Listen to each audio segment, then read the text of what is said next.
Yep.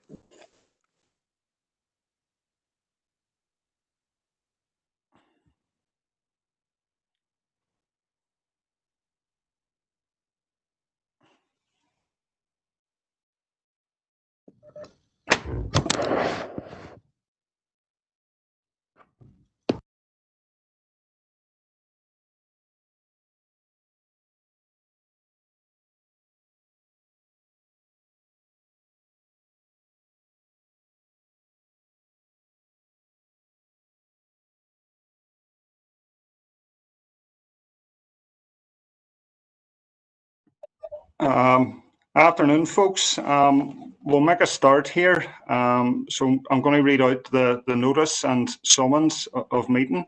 You're hereby summoned to attend the monthly meeting of the Business and Culture Committee to be held remotely on Tuesday, the 9th of June, 2020 at 4 p.m. I'm going to hand over now to Stephen Gillespie to go through attendance and apologies.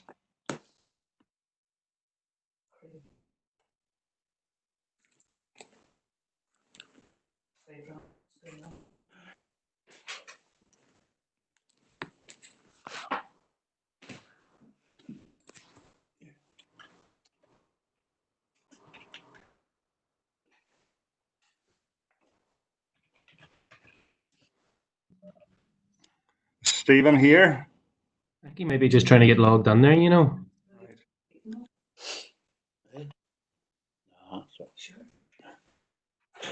He was there a minute ago. He was, yeah.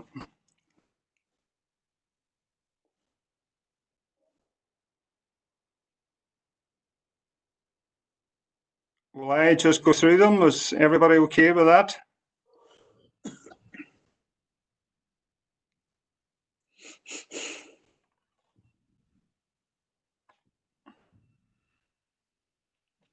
Stephen, are you there? Oh, there we go.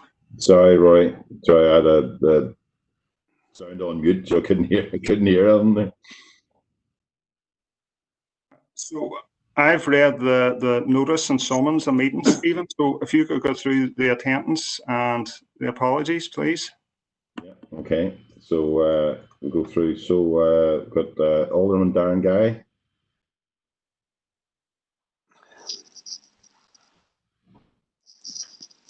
Here, David, you hear me all right there? Yeah, I can hear you. Yeah. Councillor Raymond Barr. Here, Stephen. Councillor Rory Farrell. Here, Stephen. Councillor Rachel Ferguson. Here, Stephen. And Councillor Patricia Logue. Sure. Councillor Aileen Mellon. Stephen.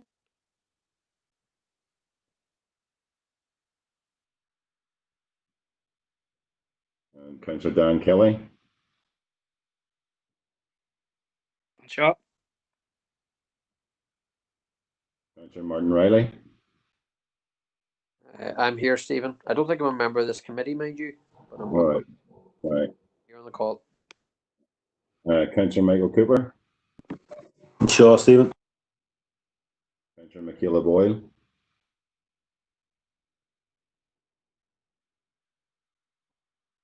No. Councillor Jason Barr.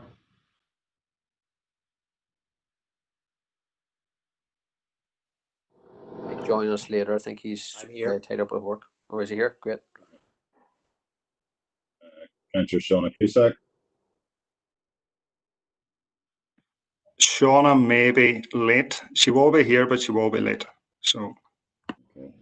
Okay. Alderman David Ramsey. Hear me okay? Yeah, that's fine. Alderman Graham Ward. Here, Stephen. Councillor Mary Durgan. And Shaw, Stephen, thanks. And Councillor Anne McCluskey.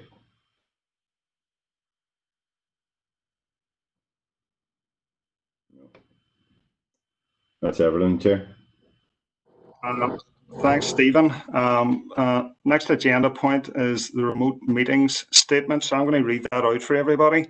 I'd like to remind everyone who is in remote attendance that this meeting will be broadcast live via the Council's YouTube channel and will be available for viewing by the public and media. The broadcast will also be available for repeated viewing at a later date. This broadcast may be terminated or suspended in accordance with Council protocol. Members and approved speakers are reminded to only have their mics and cameras on while speaking at the meeting and to use the chat facility to highlight a request to speak. By participating in this meeting, you're consenting to be being filmed and to the use and storage of those images for broadcasting or training purposes and for the purpose of keeping historical records and making those records available to the public. A copy of the Council privacy notice may be found on the Council website. So next item on the agenda is declaration of interests.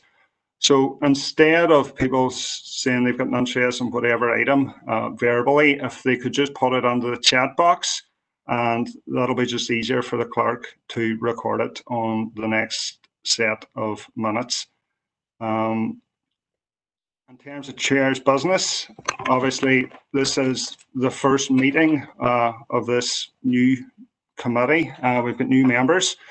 So with 4 new members, so I'd like to welcome Councillor Michaela Boyle, Councillor Rachel Ferguson, Alderman Darren Guy and Councillor Aileen Mellon, who's also the Vice Chair of the committee. So welcome to all 4 of you.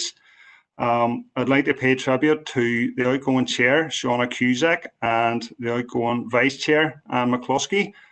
So he's done a great job last year, and I hope it's as smooth this year. And I'd also like to pay tribute to the 4 departing councillors. So Sean Carr, Sandra Duffy, Dan Kelly, and Eamon McCann.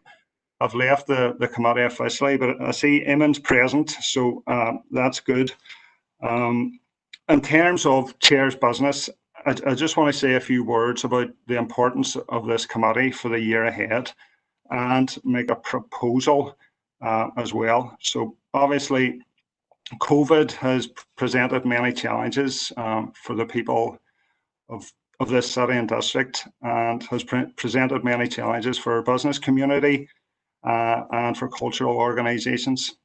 Our committee and the Council in general has a key role in the recovery of those organisations as we gradually come out of lockdown.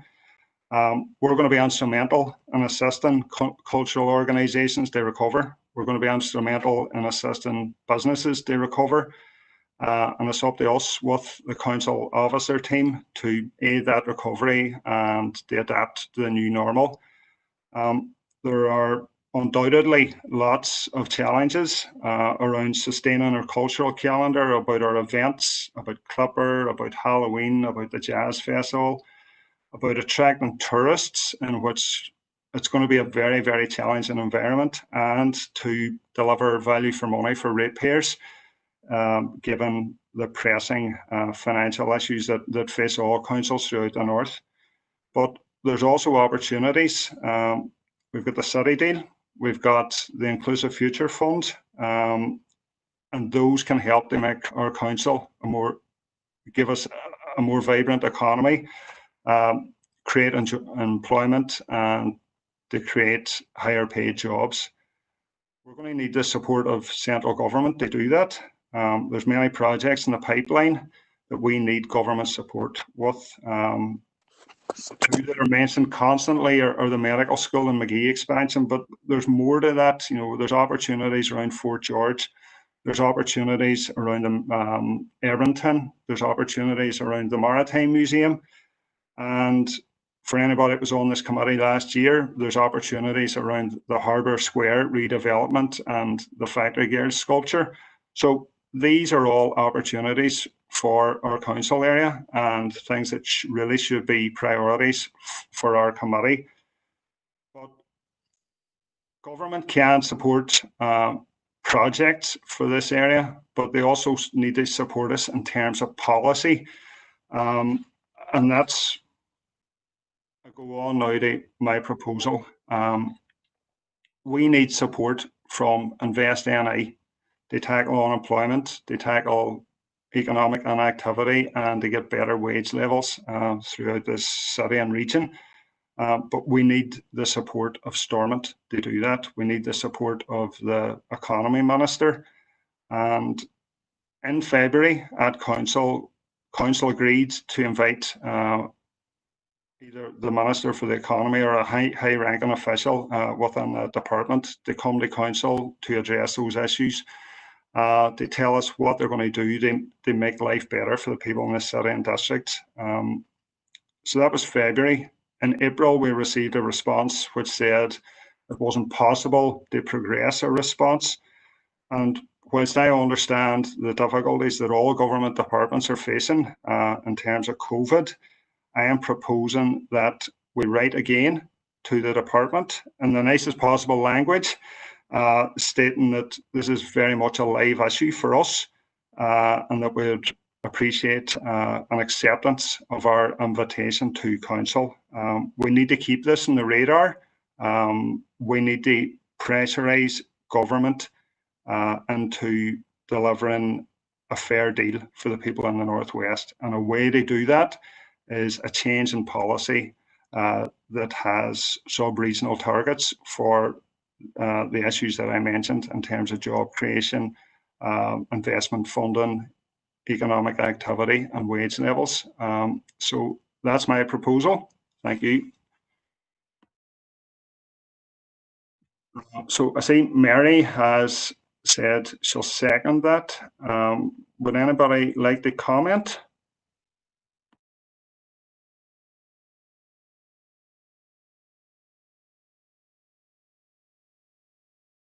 Councillor Cooper?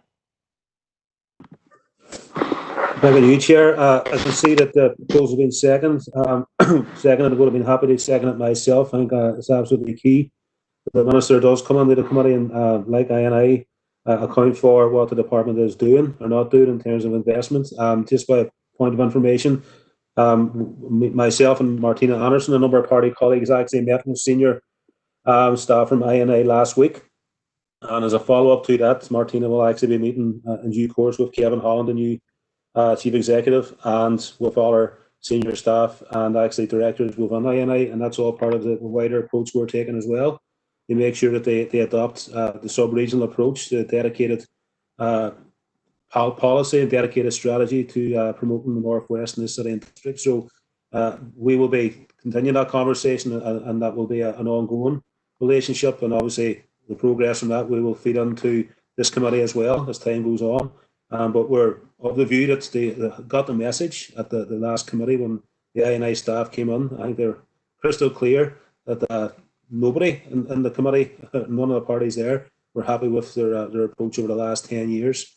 This is going to be moving a big ship around in a different direction, so it's not going to happen overnight, but we've obviously told them as well that we expect regular updates in front of this committee, and also in terms of meetings with ourselves and all our parties and all our interested parties. So that's hopefully started that conversation in a very real sense and involving obviously people from the MLA side as well. But in terms of bringing the Minister in front of the committee, I think it's absolutely key that as the person who obviously dictates policy, who directs policy for the department, which then flows down to INI, that the Minister comes in and explains what their approach will be to giving this region the proper focus that it hasn't had in the last decade. So on that basis, happy to happy to support the proposal, Chair. Thank you. Thanks, Councillor Cooper. Would anybody else like to comment?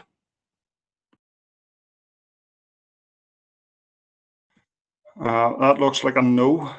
So next item on the agenda is the minutes from the meeting in March. So it seems like a long time ago since we had a committee. We've covered Chairman's business. No. Well, I have said what I would like to raise through Chairperson's business. Is there something that you want to say, Councillor McCann? Yes, there was under Chairman's business. I'm not a member of this committee, as you know, so thank you for letting me in. I'll be pursuing my membership of this committee outside the committee itself before the next a full council meeting, as some of you might be aware. I was put in this committee and then removed to make way for somebody from another party. I'll say no more about that now. I will be pursuing that. And what I want to say now is refer to the business implications, and this is the Business and Culture Committee of events started in last Friday and Saturday, when a statement was issued on behalf, apparently, of a business community and on behalf of leading members of this council, apparently, and others, and one clergyman, telling people, please, not to attend the Black Lives Matter protest. What I'm asking is, does anybody know who these people were? These people did not give their names. Who was consulted? I'm a councillor. I was not consulted about the existence of this group, never mind the role which it proposed to play. Can somebody enlighten me, as an elected representative in this council, who were these people and who present is a member of this group, and what's their message? I think I'm entitled to know that, and the electors, voters, are entitled to know that.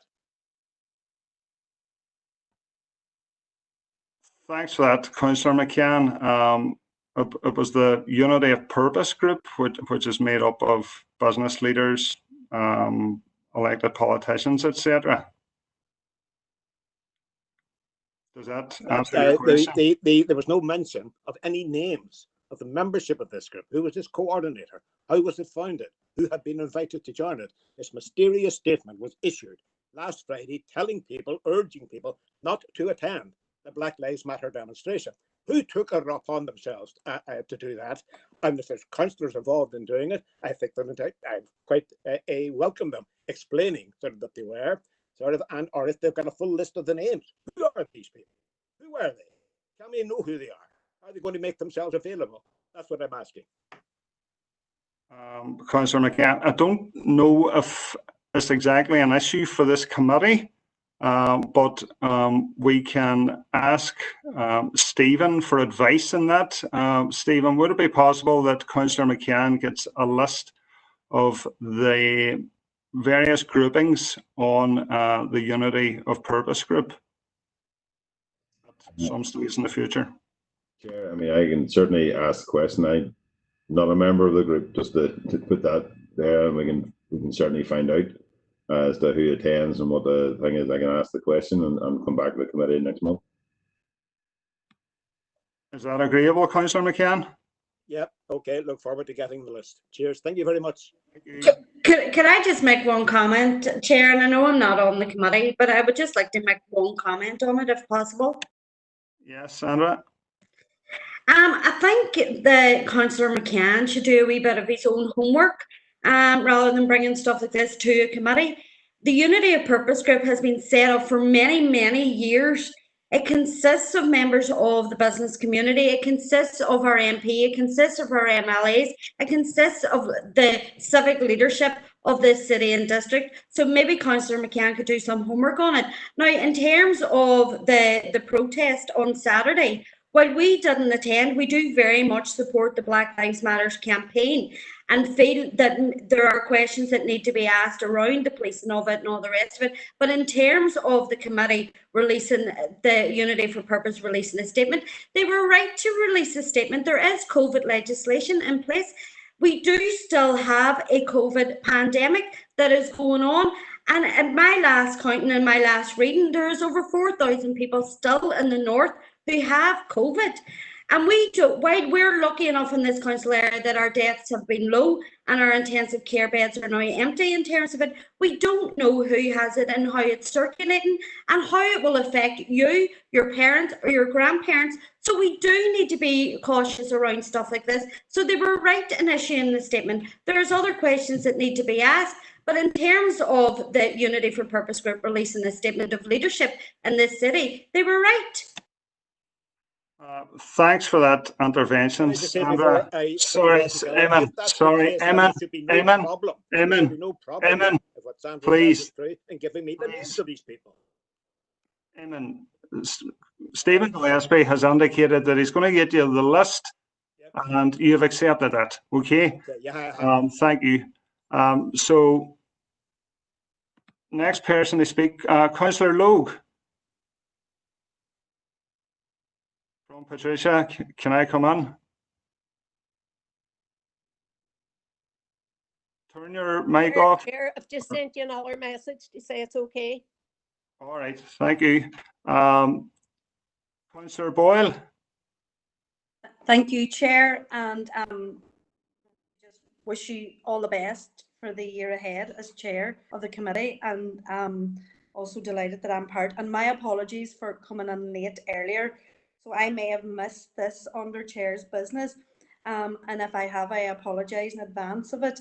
And I'm not sure even that this would be relevant to do this at the committee, but I just want to, given that there's been a number of tragic deaths recently within our constituencies, I just want to pay my respects on the death of Auxiliary Bishop, Father Bishop Lagan, Francis Lagan, and also, you know, if it's appropriate for the committee to send a letter of condolences also to the family of Bishop Lagan, and also on the tragic death of Mr. Davy Crockett, the farmer who lost his life in a farming accident at Coshquin, and also to the family of the late Nigel Robb, who passed away yesterday on the river whilst he was out fishing.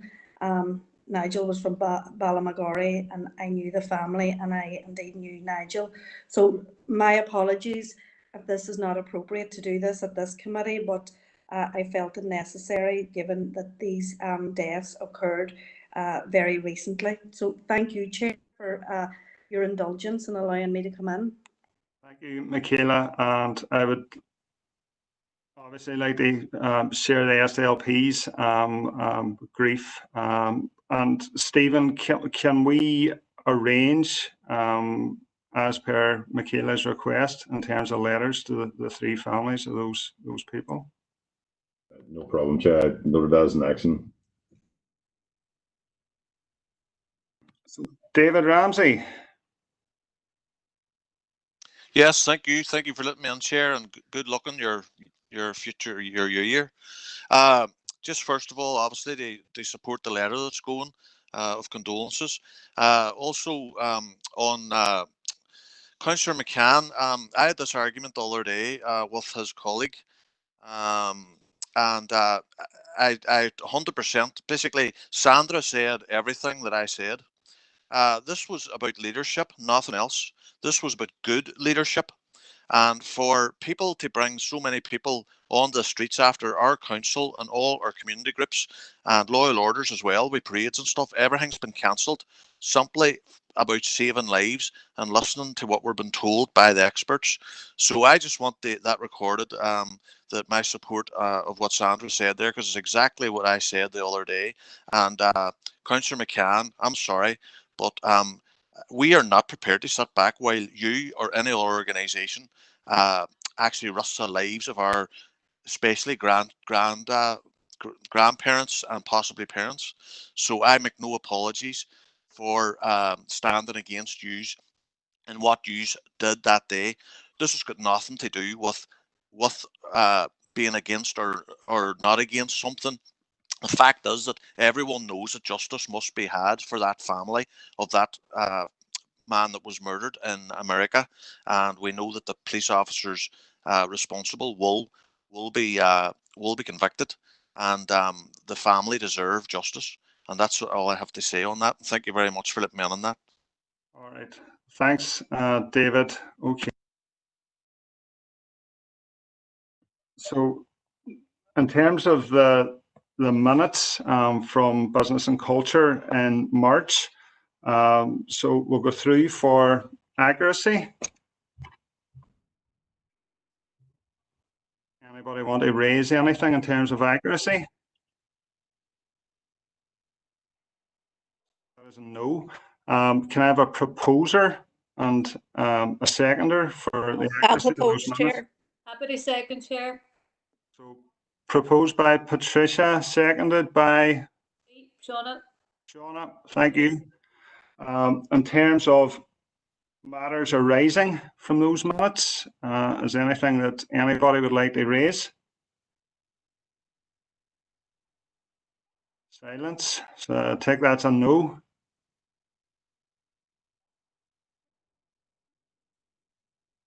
So can I get a proposer and a seconder for matters arising?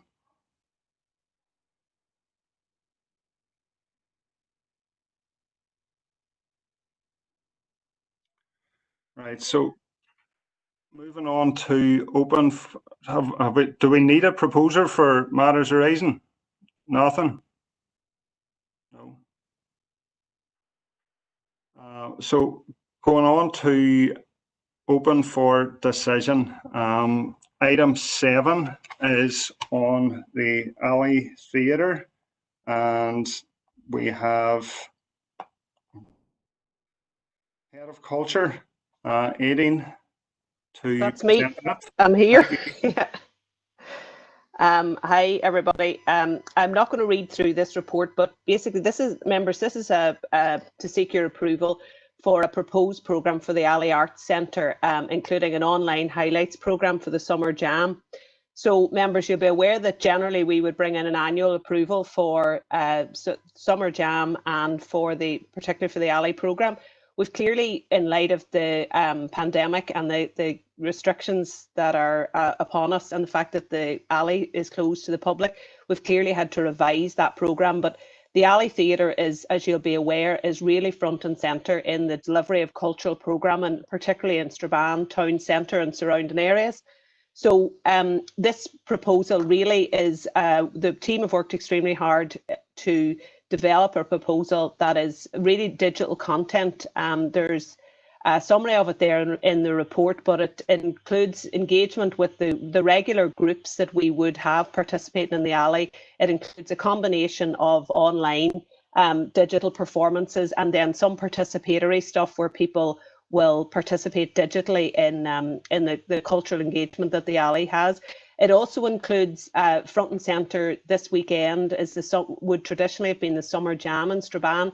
So there will be a full online programme similar to what we did with the Jazz Festival in early May.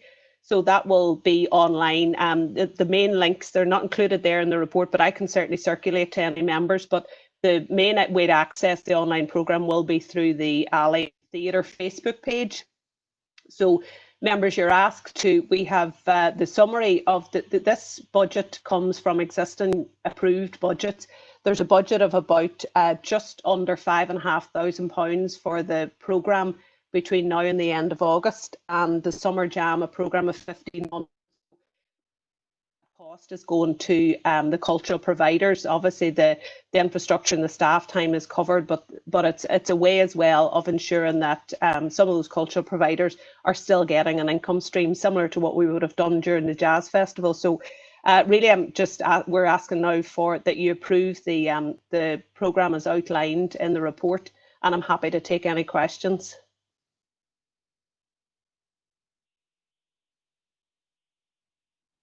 Thanks for that, Aideen. So as far as I can see, we have one indicated speaker who is Councillor Boyle. Michaela? Yeah, thank you, Chair, and thanks to Aideen and her team in relation to the revised programme. The team, as she said, did quite rightly work hard to diverse all of its programme to digital, and I want to commend them for doing that. And unfortunately, as she mentioned, the Summer Jam, we would have been getting ready and preparing for the Summer Jam. So that's obviously not happened for obvious reasons. But I just want to commend the work that the team has done in preparing this programme, and indeed the work that's been ongoing since the pandemic lockdown online, the different programme of events around the workshops for young people and other events that have been taking place online. I'm happy to approve this today, and just to send my thanks to the team at the Alley and indeed right across the district and everyone working on different programmes that are diversion to digital. Thank you, and I look forward to the programmes that are coming on board over the next few weeks and months for the summer. Thank you. Chair.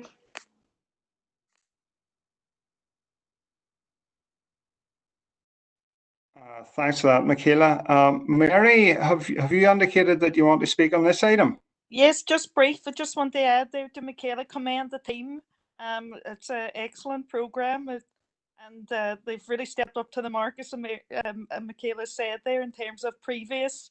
It's my first opportunity commending the team on the various virtual programs they've had to do for events. So well done, and I look forward to the virtual events this Saturday, and I look forward to sharing and promoting on social media too. Thanks for that, Mary. And Councillor Barr, Jason, have you indicated that you'd like to speak on this too? Yes, thank you, Rory, for letting me in. I'll just echo the words of Michaela. I just said there that big thanks to all the team on the committee here and all the teams from the Alley Theatre and the other teams who have put this together. The Summer Jam is always a big day in Strabane. It's always a great family fun day out. Unfortunately, due to the pandemic, it can't happen this year, but all things are moving online now, which is great, especially now with all these online concerts on every Saturday night. It's great for all the local talent. It would be great again for the local talent now to show their spotlight on the stage online this weekend. So a big thanks to the team, and I'd be happy if that was a proposal from Councillor Boyle. I would be happy to second it. So thank you. Thanks for that, Jason. Any other speakers would like to speak on this item?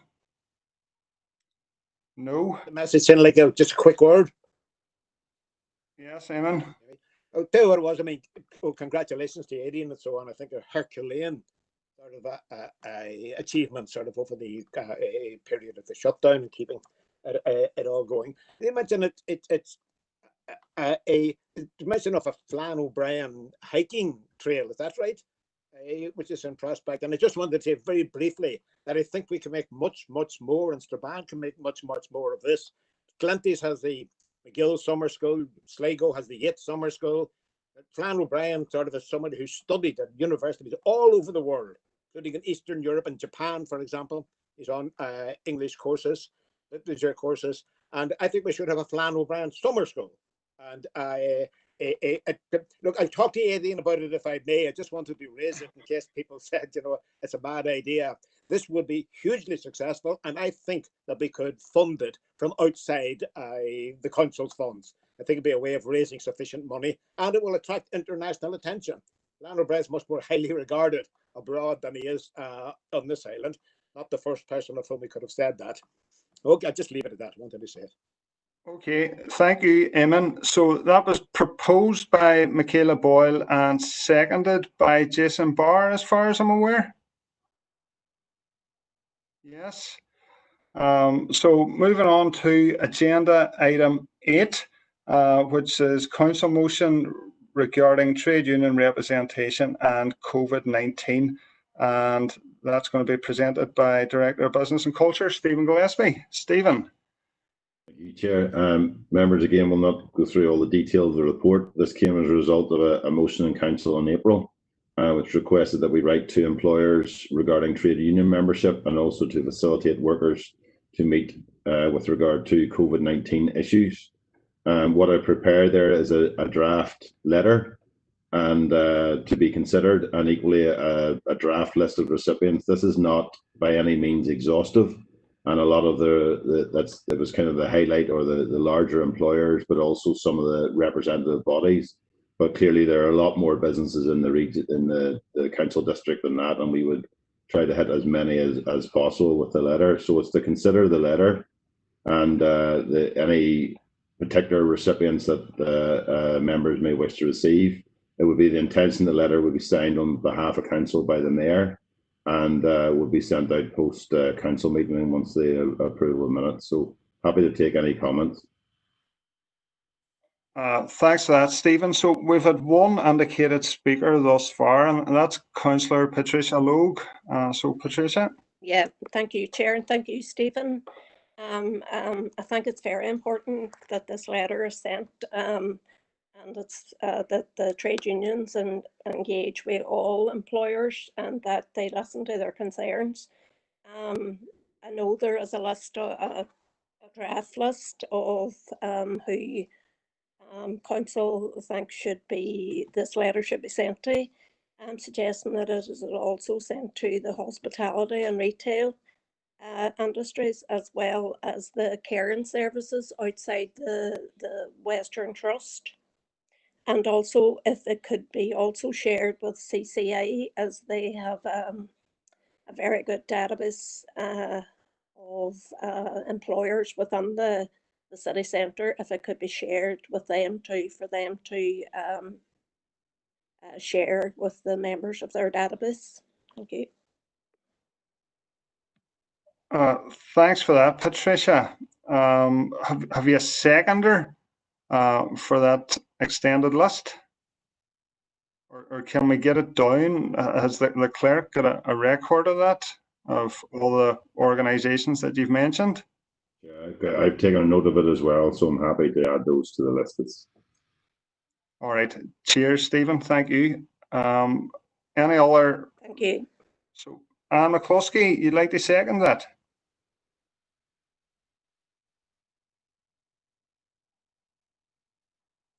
Sorry, Chair, I'm trying to read minutes and unmute on a different screen. Yeah, I'm happy to second that. I think it's a good idea. All right. Cheers, Anne. Any others people like to contribute? No? Okay. We're flying through this.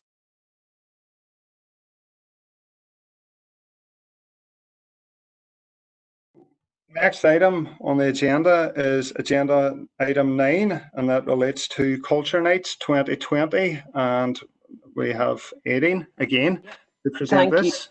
Thank you, Chair. So, members, this is a revised proposal for Culture Night 2020.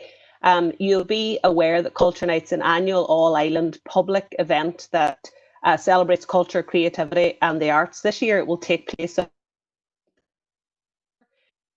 The premise of Culture Night really is that venues open and their venues and culture is made available free of charge. We've traditionally had a budget of £5,000, which has been for marketing of Culture Nights. So you'll remember Culture Nights in the city where the venues are open. We do some programming on street, and it's part of a national initiative to give a little taste of culture and therefore promote it, I suppose, for the rest of the year. What we're proposing this year, particularly in light of the circumstances, we're unsure as to what restrictions will be in place by September, but we're proposing to do something slightly different in that we know that we're likely to be required to have a sort of a hybrid model that will include digital programming and anything, that there'd be strong social distancing required for anything in venue. So we're proposing to use this year's £5,000 budget, which is fairly limited, but to create a competitive award programme to create content for Culture Night. So thereby offering council artists based within the council area the opportunity to bid for a small grant of up to £500 to create and deliver short pieces. We think 20 minutes maximum, which will be transmitted via Council on Culture Night Ireland digital platforms on the evening of the 18th of September. So we would then this would be done by grant aid, and any organisations who are already in receipt of an annual grant aid letter of offer from us wouldn't be eligible for this award programme. It would leave us with the remaining £1,000 to be used for technical support and the online promotion and other marketing that's required. And it's envisaged these works will encapsulate and showcase the variety of cultural product on offer throughout the city and district. So it's a little bit different way of delivering Culture Night, but also again allows us to put some money directly to individual artists and to create unique online content, which should be, which should be very interesting and maintain our presence in Culture Night in September. Thanks for that, Aideen. So I see in the chat box that Councillor Cooper is happy to propose this item, and Councillor Cusack is happy to second. Would either of you like to speak to it?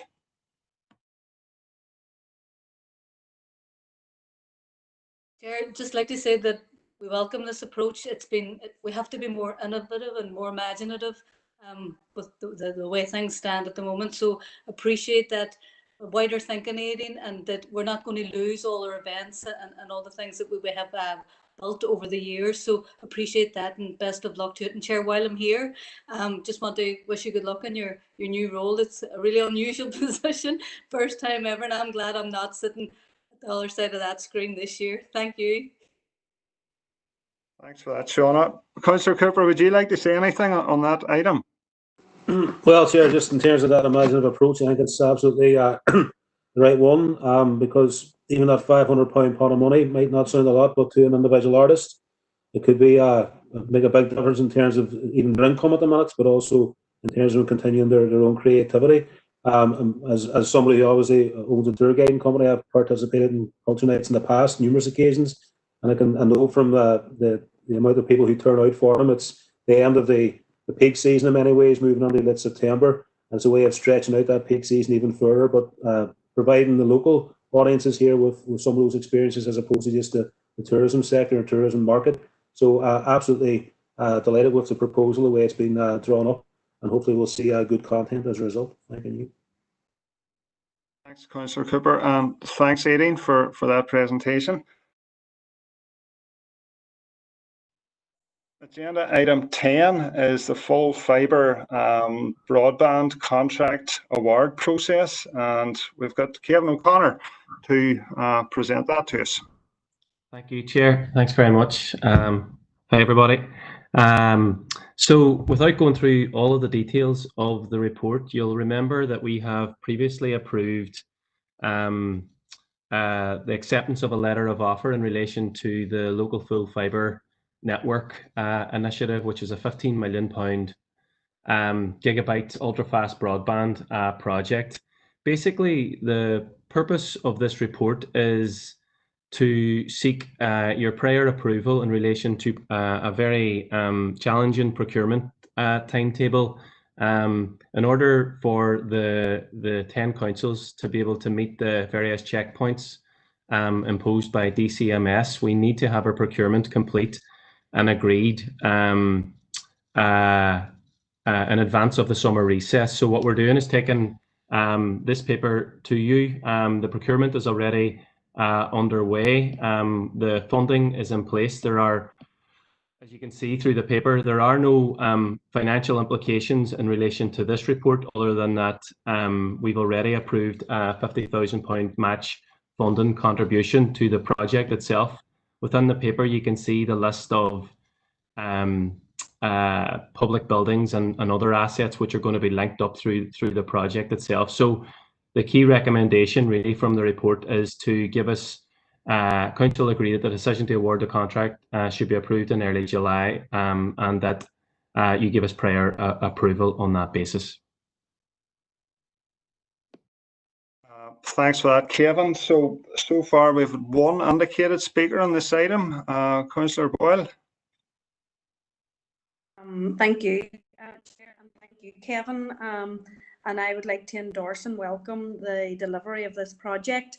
Obviously, coming from a rural perspective, it will indeed have connectivity opportunity for people within a rural setting and a rural dwellings that may never have had the opportunity before, because as it says in the report, that suppliers would never have maybe contributed to those parts of the rural constituency. So I want to welcome it. It is a challenging time scale. Obviously, the risks of delays are highlighted within the report, and obviously what you want to get it as done as quickly as possible before summer recess. So I have no problem endorsing this. There are some parts of the constituency within our rural areas that still don't have access to any broadband, any connectivity, let alone a higher speed. So that's an issue that I suppose still needs addressed right across the board with not just ourselves, but also with regional government as well. But this is very welcoming, albeit that the opportunity in terms of the delivery of the project could be impacted upon in terms of the time scale. But hopefully with the contract and the procurement by June and July, we'll get it over the line within timeline. So it's very welcome at this time. So I'm happy to approve that, Kevin, and thanks for bringing the report to the committee. Thank you, Chair. Thanks for that, Michaela. Councillor Ramsey, you had indicated that you wanted to propose it, but Michaela beat you to it. Would you like to second it? I'll second it, no problem. Thank you. All right. Cheers, David. So any other speakers on that? No. Right, so moving swiftly on, next item is item 11, and that's on the cultural grant aid. So back to Aideen. Yeah, thank you, Chair. Members, this is a summary of the adjustments that we've made to our grant aid in light of the COVID pandemic. So it's a summary of the amendments that we've made, and just to seek your approval for those. So I'll try and go through it as quickly as I can. It's quite a detailed report, but I'll try and summarise it as best I can. I'm happy to take any questions afterwards. So you'll be aware, you'll recall that we brought these in for approval in February of this year. We're talking here about the heritage animation for 2021, the headline events for 2021 community festivals for this year, Cultural Organisations Award, and the Artisan Practitioner Fund. So we would have issued, we'd got your approval in February and would have just been about to issue letters of offer to all of the recipients. So the amendments that we've made, you'll recall that at the members' briefings and with SLT at the very outset of the pandemic in early April, we took a decision in relation to Cultural Organisations Fund that we would issue up to 90% of that. We'd give an immediate allocation of up to 90 organisation award, which allowed us really to maintain cash flow for those organisations. We had intended, as outlined in the report, to streamline that application process. So we got your approval at that stage under delegated authority to go ahead and do that, which we have done. And you'll know that those organisations can get up to 17,000. So it was crucial for a lot of those organisations to keep them afloat in the early months and ensure that that cash flow was available. So that arrangement still stands for that fund. The Heritage Animation Fund was then, we did a similar thing in that we issued, they applied for some core costs, so we were able to issue core costs for that fund. Now, the proposal that we're making now, if you just give me a second till I get to the right section of the report, I was keen to summarise it there and I've lost my spot now. So Heritage Animation, what we're proposing to do with Heritage Animation is that groups generally that's for tourism focused activity. So what we're allowing to send us in a revised proposal in the hope that they can deliver under a revised, ideally digital proposal for those. So that's the proposal for Heritage Animation. Now, the complex one is the headline events and community festivals. The total budget for that fund is 379,000. There were 15 applications. You remember 14 of which reached the threshold mark, and there were 2 applications for sporting, one of which was withdrawn. So we really had only one successful in sporting. So to allow for the crisis, we are asking, we've consulted heavily with a lot of these events, and you'll appreciate that they're suffering the same issue that we are with our council core events. So following extensive consultation with all of the recipients of these grant aid, we're giving them a number of options, and what we're proposing is that we give them a number of options. And the first is that if you're in the position to deliver your event under your letter of offer, then it will run as normal. So it may be that there are events that aren't scheduled. There's 1 or 2 that aren't due towards the end of the financial year, and it may be that they will be able to deliver their event largely as they had planned. Now, it goes without saying that it's unlikely that that will be the case for many of them, but that option still stands for the recipients. If applicants are not in a position to deliver the event as originally planned, we are inviting revised applications to be submitted for the delivery of the event. So these will clearly be with a focus on digital delivery, similar to how we're adjusting our own funds. Now, given that large-scale public event is unlikely to be able to be delivered, and if they're submitting in a revised one, you'll only be able to get a maximum of 75% of your award. So we think, following consultation, we think that that's fair enough. Now, there will be some sort of an assessment process which will be developed to allow for alternative proposals, and there'll be a quality threshold mark on that of 50%. the minimum spend of £50,000, which generally applies in headline, will no longer be required for this year. The other option then is if the organisation is unable to provide an alternative pseudo proposal, we would propose that they would be able to draw down a 25% sustainability fund. So that would be where they would be awarded 25% that they could use then towards developing their programme for a following year, whatever. Then the other fund is community festivals. So there's similar arrangements that we're proposing for that fund as well. Again, you'll recall there were 13 applicants for that, 12 meeting the threshold mark and 12 applicants to the lower fund with 10 meeting the threshold. And again, if they're able to deliver between now and the end of March as they've applied, their grant will go ahead as normal. Alternatively, if they're not in a position to hold a public event, we will invite alternative proposals. Again, maximum of 75%. An assessment process again with a quality threshold of 50% on that. So in keeping with the other funds, if the organisation is unable to provide an alternative or they're not able to deliver between now and the end of March, we will offer them that 25% sustainability fund. All these percentages are of the original grant awarded. So the total value then, the Artists and Practitioner Fund, there are 22 applicants. The total value is just under £20,500. If you remember, we did find savings to increase that up to 16,000 from the member approved budget. So the total award of 15,824.99 is to be allocated to successful applicants scoring 70%. So officers are planning in that case, as they're individual artists, there's a lot more flexibility there. So we're proposing that we liaise with those successful artists and agree any proposed adjustments to project delivery in light of the restrictions. So that really is those, on consultation with those recipients, it's more straightforward to adjust their programming or adjust their proposals.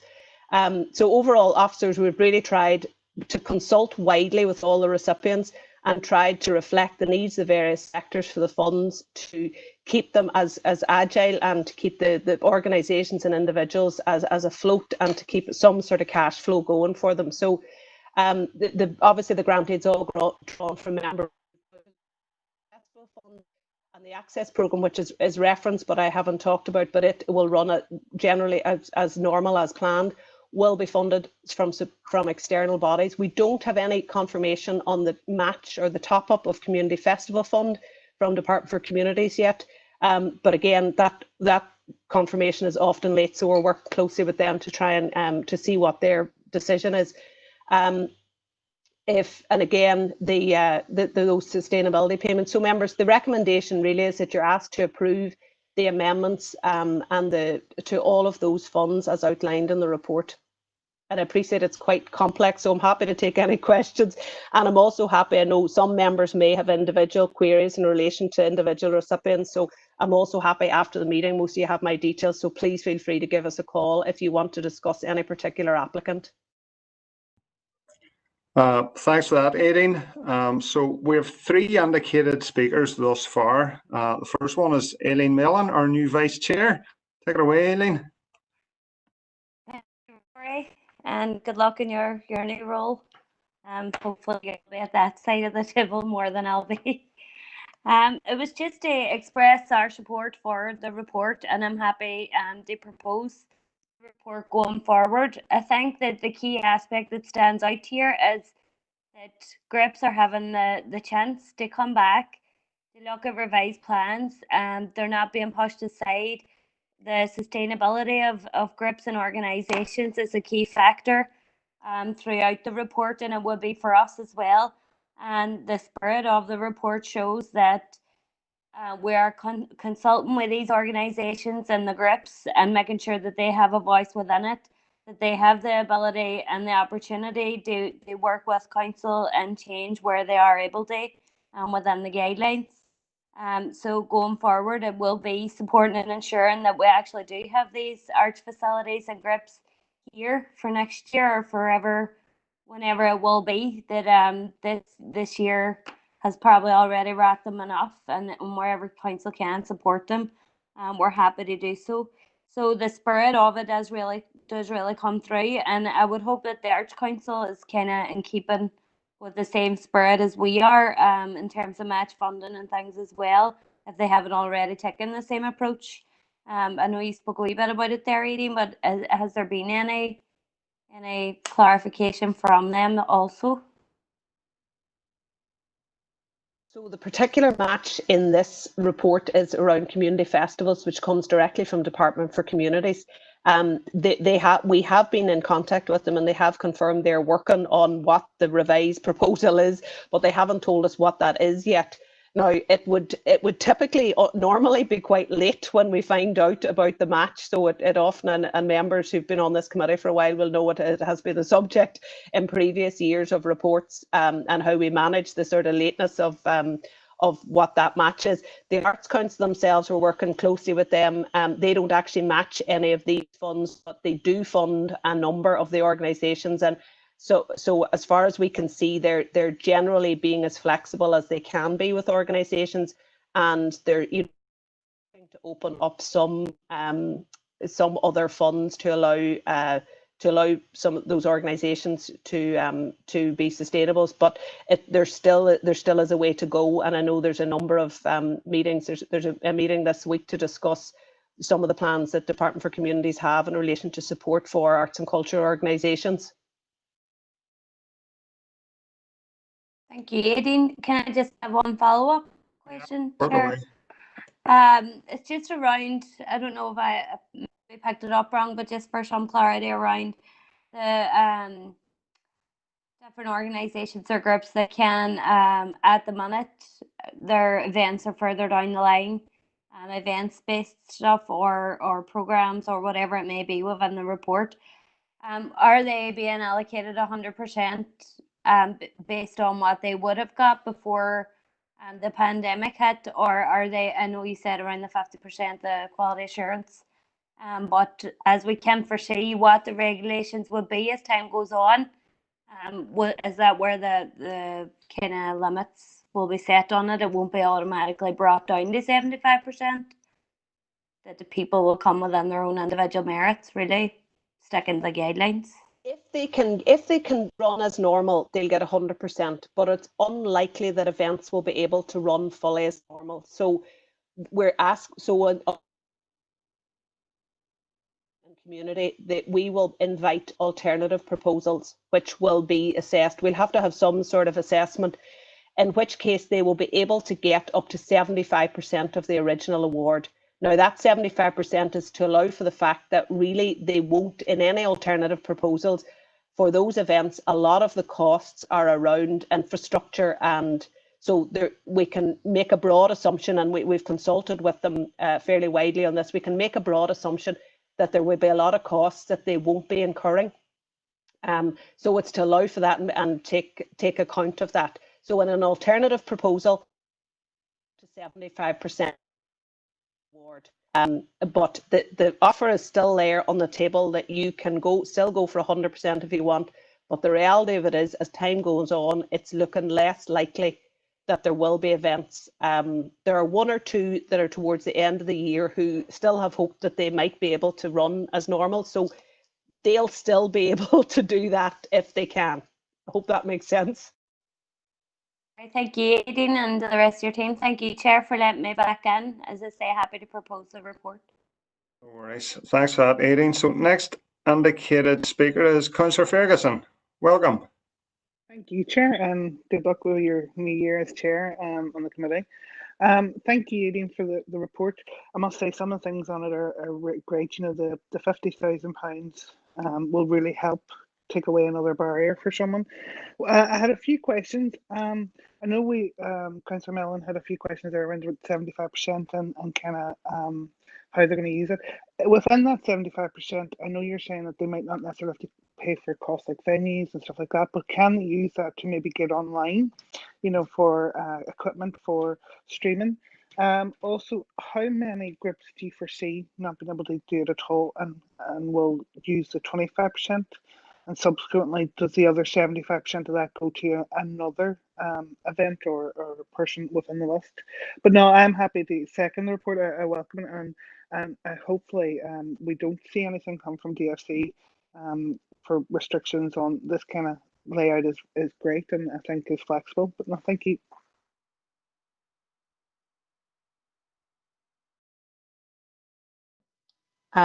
Just to come back, the short answer is we don't know how many will not proceed at all. They're all giving us indications at the moment that they are. The only ones that, I suppose, in heritage animation, there are a couple of the venues who are saying that they may not submit a revised proposal. But none of them have confirmed that yet. So I don't know at this stage. It's probably unlikely we would award it to somebody else in the pot. We would probably look at other options for that and maybe come back to members to say, look, we might propose that we would fund some other cultural fund, but it may not be appropriate to put it into, if some of those events drop out, it's likely that, if there's people at the bottom of the list, it's unlikely they'll come up. So if there's an underspend or if there's money left over in this pot, I would imagine we'll come back to you members with an alternative proposal for some other cultural fund or some other, to divert that into some other cultural activity. Thank you. All right. Cheers, Aileen. Cheers, Rachel. I see Raymond Barr has indicated that he wants to propose this item, but I see Aileen Mellon's beating you to it. Would you like to speak to it, Raymond?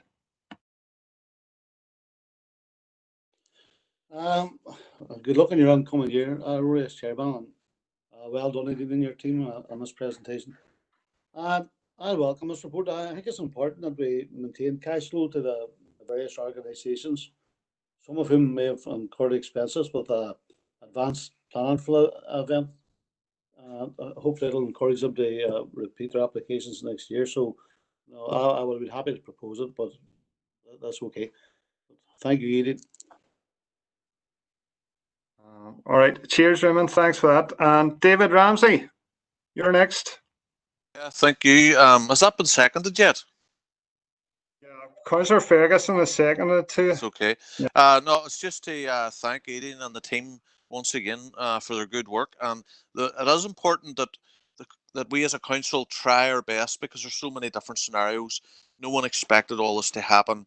Everyone had their plans, and now at least people have a chance to change their plans, and nobody is going to be left in the dark. So just to thank the team, and we look forward to different events being just basically in a different way. And I know a lot of online stuff has been taking place over the last few weekends there by a lot of our local musicians. So there is online options.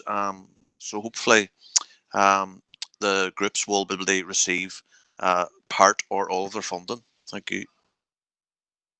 All right. Cheers, David. So when I made my opening remarks and chairperson's business, I said about, what we can do to sustain the cultural calendar, what we can do to support cultural organisations. And I think this is a good example of that. It shows that the council is flexible. We're not going to be really, really rigid about what we've previously agreed, and we'll do what is right for the ratepayers, because it's reducing the burden. But it's also sustaining those events and those really, really valuable organisations. So I think we're going to need to be doing more of that in the year ahead. So that's a good start, Aidan. Well done. So next item is item 12, Halloween. Back to you, Aidan. Thank you, Chair. Members, this report is to update you on Halloween 2020. You'll all recall the report and the great evaluation of Halloween 2019 that we brought in just what is really a few short months ago, but seems almost like a lifetime ago. So clearly, with the new restrictions that are likely in place in the whole new world that we all find ourselves in, Halloween 2020 has had to be looked at. So we have been working closely, looking at the emerging guidelines, looking at everything, all that we can find available to ourselves, and have come up with sort of an outline, insofar as we can at this stage, with an outline proposal for Halloween 2020. So we are proposing, and we've been working, or the team been working very closely with all of our partners to discuss how we manage this and how we, given it's one of the major events, not just in our city and district, but it's a major event for Northern Ireland. It's a major event for the island of Ireland.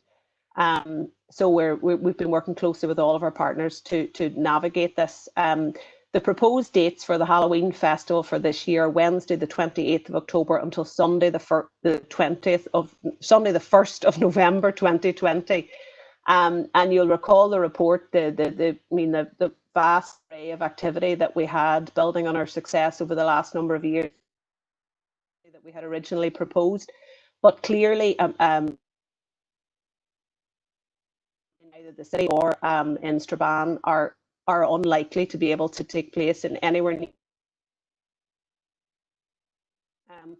So given the likelihood and this new environment, we have worked with all of our partners to look at this programme.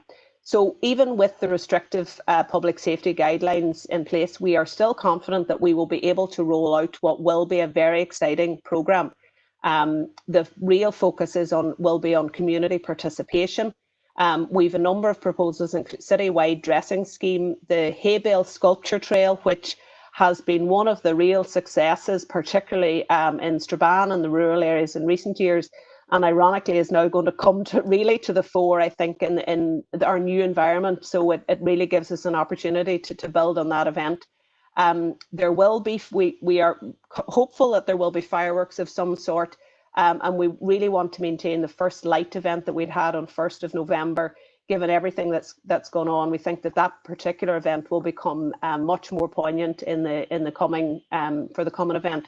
There again, and similar to our other events this year, like jazz and the other events that we proposed that we've talked about in the earlier part of this committee, there'll be strong digital and web content, and we are discussing the possibility of a television broadcast. So the theme will be the awakening, a broad theme that will encapsulate the essence of Halloween. And the awakening works on a purely Halloween level, but being expanded upon, to be a much more optimistic theme in light of everything that we've gone through this year.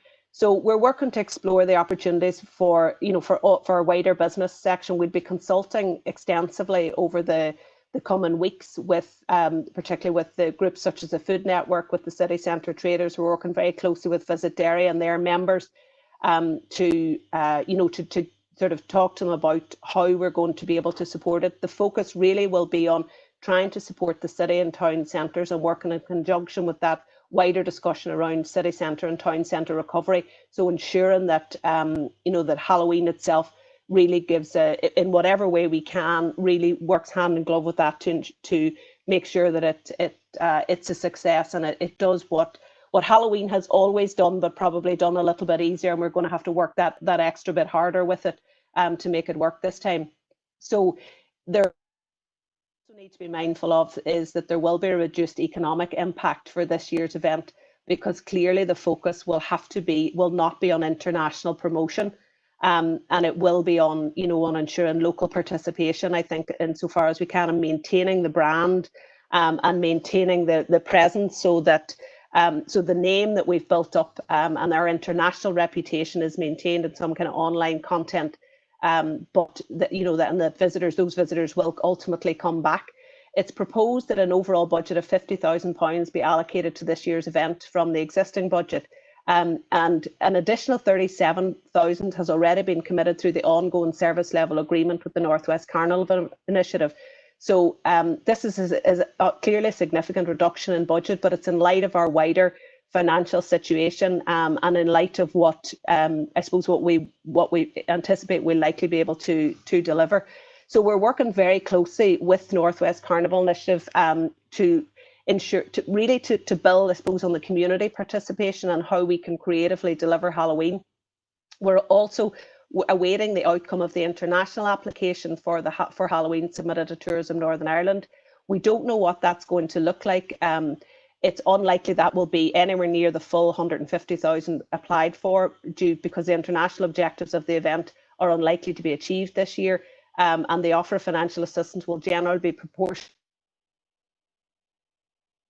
So the event programme and associated costs will need to be reflective of the emerging government and public health guidelines around events, which at this stage we don't know what they look like, but we are trying to be as agile as we can to ensure that as those guidelines emerge, that we're able to deliver, we're able to deliver an event that merits the work that has gone into Halloween and merits the love, I suppose, and enthusiasm that everybody has for the event that is Halloween. We may need to appoint through single tender action some specialist installations for this year's programme. We'll report again in the register decisions that other smaller items again are all subject to our existing policy and procedures, and the majority are covered on annual tenders. While I appreciate that the detail is somewhat lacking in this report, that's largely because a lot of it we are trying to work on and keep in light of the emerging guidance. What we're proposing is that we would have further discussions, detailed discussions in the Culture Working Group over the coming week, and that we would bring back. So we're asking you, I suppose, to approve the financial and procurements arrangements set out in the report. And if we need to bring you together, we do that via the members working group, as I say, over the coming weeks, and we'll bring back a report for information in September. I suppose, in summary, our team are, if there's ever a team who want an event to happen, it's our own festival events team. So they're working exceptionally hard to ensure that within the guidance that we can do a safe event that delivers for the people of the city and district, and also it allows us to continue building Halloween over the coming years. So I will happily take any questions. Thanks for that, Aideen. Right, so this is it's a hot topic, and we have 7 indicated speakers. So we'll take them in order. First, Councillor Cooper. Thanks, Chair. Thanks, Aideen, for the report. I know we can't crystal ball this, Aideen, because of the ongoing changes in terms of regulations and what that'll look like in October. It's hard to predict at this stage. But in terms of the assumption that we're not going to be able to attract obviously the same numbers of obviously international visitors and even visitors from the island as we would have for all the reasons that are well rehearsed. But even in terms of the local population as well, there will obviously be restrictions, we're assuming, in terms of how many people we can bring into the city centre, but also mindful of the fact we do want to have some form of city centre event. You mentioned the fact we are still planning to have fireworks of some description, which we're obviously the Halloween event is now that's a key aspect of it. So that will obviously have an impact on the budget, that we want to have some sort of city centre event. But at the same time, when you mention all this our community participation, from our perspective in Sinn Féin, we would like to sort of widen that. We almost refer to it as community hosting in terms of some of the events within the programme. We've done this with other Christmas events in the past. I have been in discussions, obviously, with the culture section, business section, around getting funding for Christmas events in community areas. The Tales and Trails in Brook Park being an example, which has grown every year on quite a small budget and attracted large numbers of people from areas who wouldn't go to city centre Christmas events. I think we could replicate that certainly this year. It is a unique circumstance, obviously, in terms of letting some of the local community areas host their own events by providing funding opportunities for that. But it doesn't mean that doesn't become part of the wider online content in terms of the creativity within those areas, and the fact that even in terms of hosting events, we can bring in local traders as well, especially food traders. So they're actually benefiting throughout the whole Halloween programme period, not just Halloween night itself, that they can go into different areas of the city and obviously sell their produce as well. So I think there's an opportunity here, both economically, but also in terms of socially, especially for, in particular, older residents within community areas who, for the obvious issue of Corona having a bigger impact on the older population. Even if we were telling people we can host, let's say, 5,000-10,000 people, whatever figure is allowed by Halloween, a lot of people in the local areas, local communities, will still be wary, especially the older generation, of going on to crowds of that size and scale. So I think there's an opportunity here for us to shape the events this year in a different way, in terms of focusing more on having community events as well as a city centre event itself, obviously. But that doesn't diminish the quality, and we can also obviously bring the online element into that, and in terms of broadcasting the events that will be held. and the Carnival Initiative. Again, they've obviously worked with the community organisations for years in terms of hosting events within those areas. I don't think it will be a major stretch to ask them to incorporate some of their activities into that as well. So in terms of what that works out in terms of the budgets, obviously that has to be all decided, especially when we see what the contribution from tourism NI would be. But it certainly will be a proposal from my perspective that we specifically include community events within this year's programme, quality community events that can be held within local areas, smaller audiences, but also by default providing more of a reassurance to the older population that they're not going into city centre events with larger crowds. So that's a proposal, and I'm hopeful that we'll have support for that, because this is a unique circumstance this year. People will still be nervous, but we still want to keep the Halloween event as high a profile as possible. So happy to propose that, Chair, and happy to propose the reports as well. Thank you. Thanks, Councillor Cooper. Stephen, have you picked up exactly the wording of that proposal, or would you prefer if Councillor Cooper put it in the chat box? Just I wonder if I might come back in. I may not have made it clear enough in my summary of the report, but in terms of the work that the Northwest Carnival Initiative are doing with us, it's that community. I mean, what I refer to as community participation. That's exactly the type of activity that they are working with communities at the moment on developing. So it is, it is about mainstreaming that the Halloween activity within individual communities, and we're using the Northwest Carnival Initiative service level agreement, which traditionally would have developed the parade for us, with community groups, to bring that activity directly and to see how, to be, I suppose, be creative in terms of the restrictions that will be in place. But that's exactly the type of activity that we're working on at the moment with Northwest Carnival Initiative that Councillor Cooper's referring to. Yes, Mickey, do you want to come back on there? Thanks, Chair. Just to clarify from my end, and maybe seek clarity from Aidan as well. The proposal is very, very simple in one sense. It's that we host, as part of the Halloween programme, we would host a number of community-based events as opposed to just city centre. Now, again, if Aidan's saying that the Carnival Initiative are hosting events within community areas, that obviously forms part of our programme. There may be other opportunities over and above that as well.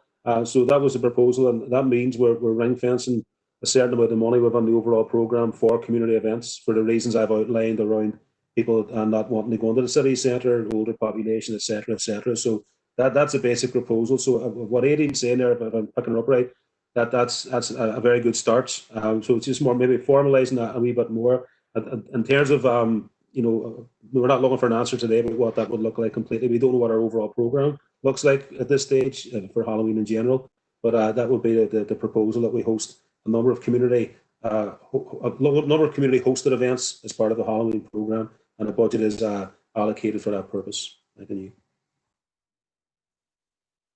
Are you okay with that, Aidan? Yeah, absolutely. Yeah. So community hosted events, and that there's budget allocated. Yeah. No, I'm absolutely sure that's while I can't say exactly what those events will look. They're all under discussion at the moment with community groups, and that's the general premise of the proposal for Halloween, is that we know we won't be able to bring people into the city centre, so we are working particularly under the service level agreement with Northwest Carnival Initiative that regardless of our wider budgets, we have a commitment to. So that money is there, it's secure for this year, and it's secure under the auspices of the Northwest Carnival Initiative, and they're absolutely working on, I mean, there's a bit of figuring out to do about what these events are going to look like, but the premise is absolutely, I think, what Councillor Cooper's talking about, and it's community-led events, but it's Halloween, front and centre in Halloween is community-hosted events and community-led events. Thanks for that clarity, Aidan. Councillor Cooper, can we get a seconder for your proposal? Doesn't need to be verbal. I can just go on the chat box. I'll second that. All right. Well, that's quite prophetic. Darren, you're next. You're next on the list. Okay.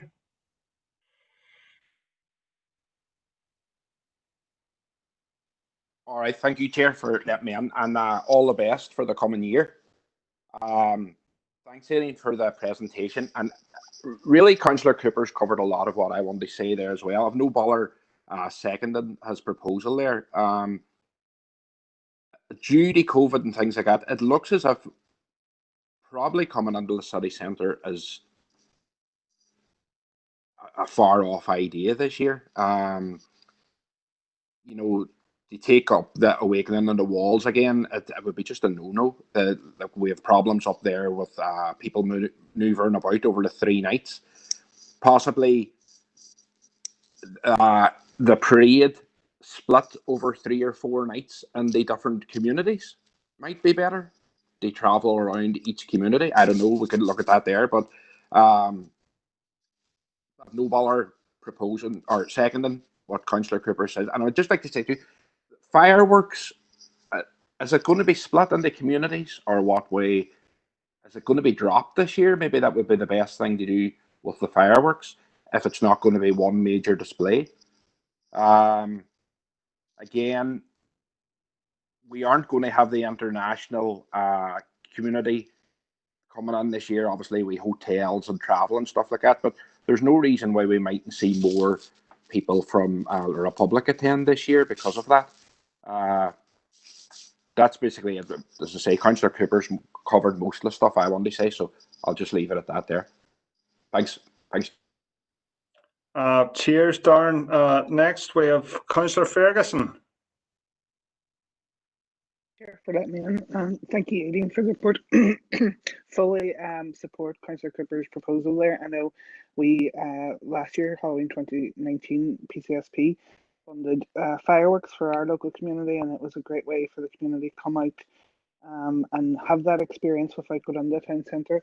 I also fully understand it's a balancing act for yourself, Aileen, and the team, because you know you want to give that experience for Halloween and keep it at a smaller scale. But my question is, your response, you were saying you were contacting some of the local businesses. Obviously, Halloween's a huge one for shops and retailers and bed nights and stuff like that. What is the main concerns that they're coming back with, you know, with Halloween being that smaller scale, and how can we help them and adapting to that? But no, I fully happy to support the report and Councillor Cooper's motion. Thank you.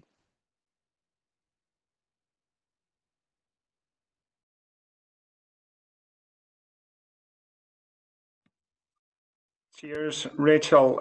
Next indicated speaker is Shauna Cusack. Thanks, Chair. Do you have a wee break there? A wee mini break?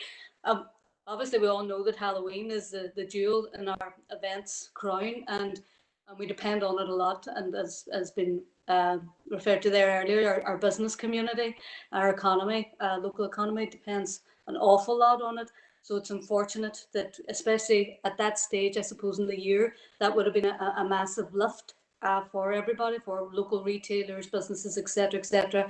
But unfortunately, we are where we are, and we've got to accept that. Again, you're adapting, which is brilliant. You see another creative, organic thinking in the way they do still let this celebration go ahead, albeit in a different way. So thanks for all the work on that, because we do need to keep Halloween Derry focused, Strabane focused. We need to still own this festival as ours. So not having it is really not an option. So I'm glad to see the event's been given the focus and investment it deserves. Again, albeit we have to cut our cloth in these times, and well done to the team. I also want to welcome the point that it is going to be more community focused. That's something, yes, we've done in the past, but it was, you know, to a certain degree, whereas now it is going to more or less sort of might change the way we do things in future as well too, where we have more of this, you know, satellite celebrations, you could say, and hopefully it will bring more local tourism and, you know, cross-border tourism, albeit we're not going to be getting the international focus that we would have loved. But there's always next year, and who knows where we're going to be next year. So thanks to the team. Thank you. Thanks for that, Shauna. Next is Councillor Boyle. Michaela.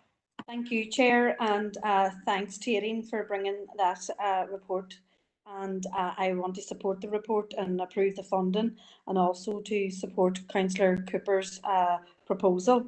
I suppose this is the one of the biggest events that people will be looking forward to as we come to some sense of normality as we exit COVID. So the focus will be on council this year on what we are going to provide in the absence of the big carnival festival. So I welcome the content of the report, and also welcome the innovative and creative ways that council are trying to do things differently, along with Northwest Carnival Initiative. And I want to pay tribute to everybody involved in that. And I think the community-based events is something that will be welcomed. Obviously, because they're obviously in the past, I know from my own area that I represent, there's always the issue of one area getting more than another and all of that. So this is a fair way of ensuring that, particularly in the rural areas, that they will get a fair crack of the whip when it comes to Halloween this year around. Not saying that they didn't in the past, but that's been a perception out there with some community groups and some community-based organisations. Just in terms of the different and innovative and creative ideas, and it's great. The hay bale sculptures is a fantastic way of doing things, and this time around this year, it's a good way of encouraging families to get involved from the comfort of their own home and their own front gardens. Also, that they could make up structures, just some ideas that they could make up structures, Aileen, and put them up and put them out there on council website, because everything, most of things will be done digital in terms of the events that we'll be hosting. The other thing in terms of what else we could do, I know some people have spoke to me in relation to I know there's a lot of organisations and groups doing drive-in movies, and if council had somewhere in some place that they could facilitate maybe one or two movie nights. Children love not a scary movie, so all within the context of age and everything else. So there are different ideas and things that we could encourage families to get involved in, particularly the dressing up as well. And I know from last year, a lot of people were dressed up, but more people could have been. So, to encourage families to take part in dressing up at home and having their own wee events and posting that online, those are just different ways that we could get the community more involved. So hopefully moving forward in the years to come, that we can have a success in terms of getting the footfall back into the city and district to celebrate Halloween once again at some time in the not so distant future.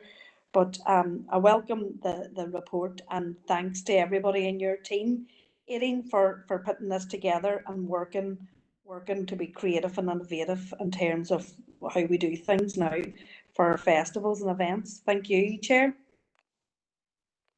Cheers, Michaela. Thanks for that. Right, so next indicated speaker is Aileen Millen.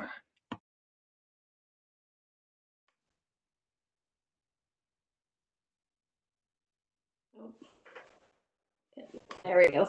Can you hear me? Yeah? Yeah, we can. Yeah, Aileen. I'm not going to go over what everyone else has already mentioned. She's all be glad to know. Just to express my support and connect what everyone else has been saying. I just wanted to make a few points. As I know it will be leading up to it as well. Speaking as someone who we've always worked on Halloween night, I had no family time with it on Halloween night because we'll be tied into other community safety events that goes hand in hand with it. We always would have enjoyed the lead up, the different things that went on through the weeks building up to it, and I know that'll be a part of it as well. But I just wanted to give a bit of caution on the strong digital presence around Halloween. By Halloween, we'll have been all online 8 months. I think people will be a wee bit tired of the online things that's going to happen. People will be back out in the area, and we should be always maintaining the regulations and the boundaries that we can only go within. But it was just to give that bit of caution to it that although there probably will be some digital presence in it, from my perspective, I know we spoke about this at a COVID update as well, Aidan, you'll remember, around the full 8 months of being online, not to be directing everything towards there. There is that community aspect of it, and I know it's already went over, so that's grand as well. The other second point that I just wanted to raise is that this is a June committee, and we have July. I'm not sure if there'll be a break or not in August, but there is a planned one, if I'm not right. And so by the time September comes, it's a wee bit running after our own ourselves to be trying to come up with something and be putting a plan out. And so I do really think time is of the essence. And I know you did say the report, as I read it, and it was asking to approve a plan. I didn't see a plan. I see the brief outline, and you already made that clear, Aidan, around it's more of a financial plan rather than a detailed one. And I suppose that you wouldn't have one at this stage when we are asking to have more community consultation and to work with the carnival teams to continue that as well. But time is really of the essence. The community voluntary sectors are trying to work out what's going on. This we know even coming up this summer, we like to know in February, March, because you have to plan to succeed. And all that, but we just need to keep that on our agenda and make sure that we have space and time to have them other what if scenarios. What if we can't do the fireworks? Where is that going to go? Is that money just going to be lost for Halloween and redirected into somewhere else? What if we aren't allowed to bring big groups up in the city centre, so the allocation for that, is that going to be lost within Halloween, or can that be put within the communities and likewise from the communities out?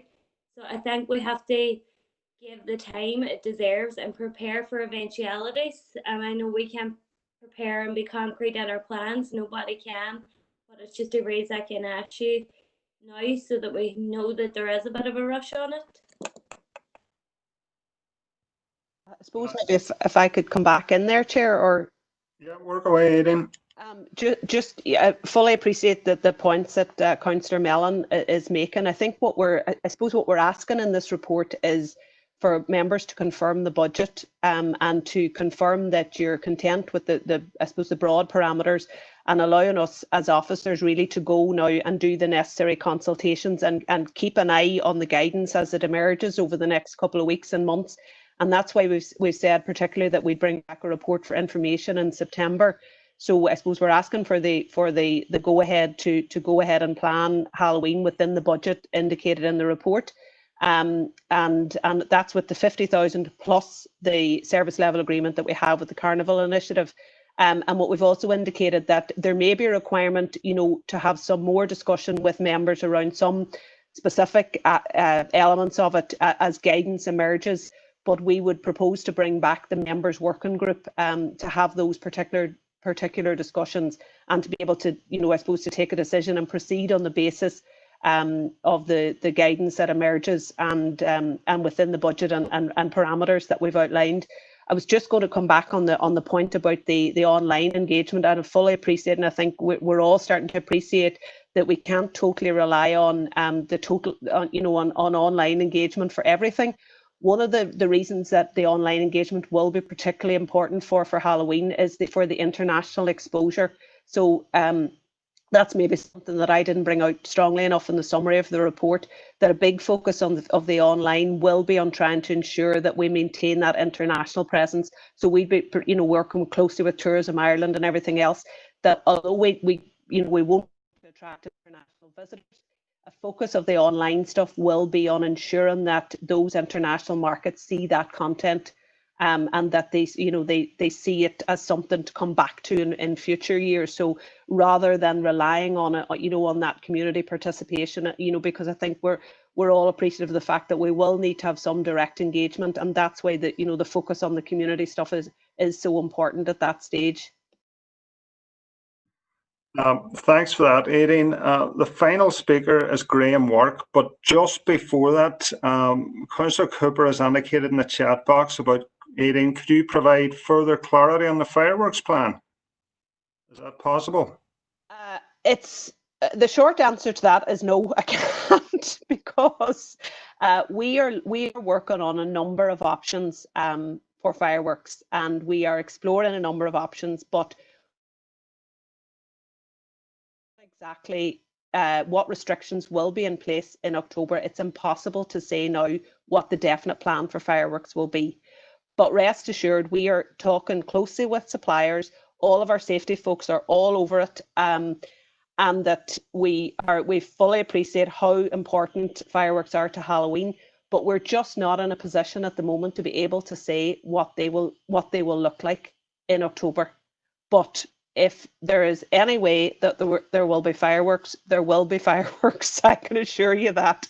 And as I say, it may be the discussions and plans around specific things like fireworks that we may need to bring to the members' working groups.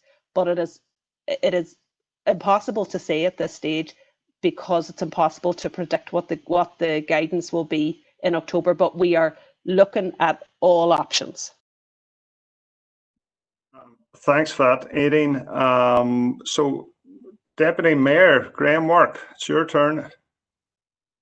Thank you, Chair, and wish you all the very best in the term ahead as the Chair. But I'm going to be very, very positive here. Absolutely brilliant news. As I can remember from a council briefing in March, we were actually talking about this event not happening or anything happening. We're talking about Christmas time, more or less events there. But this report today is very, very welcome. And to hear that something could boost our economy come Halloween, it's going to be very welcome for the whole district, people in the district, and something positive now people can look forward to too, because we have had so many events now cancelled during this time, and it's having a major impact. But absolutely very positive views coming from this report, and I just hope and pray now that we will see something happen at Halloween time. But thank you, Chair, and well done to the officer team. All right. Cheers, Graham. And so final commentator on this is Mary Durgan. Mary. Hey, Rory, thank you. I'll just be brief. Aideen, I wonder, when you say you are looking at fireworks and you're saying, the thing is, we do have a climate emergency. I know this mightn't be popular, but there are alternatives. There have been light displays, there's Lumiere. I know, for example, ABC Council on Georgian Day do light displays at night and things. I'm conscious earlier this year, I think it was Councillor Burke moved the motion that was backed for Chinese lanterns and things like that.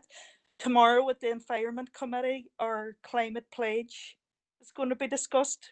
We're giving teeth to the climate emergency, and the whole purpose is climate emergency as a council is that this has to be factored into everything. So I wonder, could you look at alternatives to fireworks?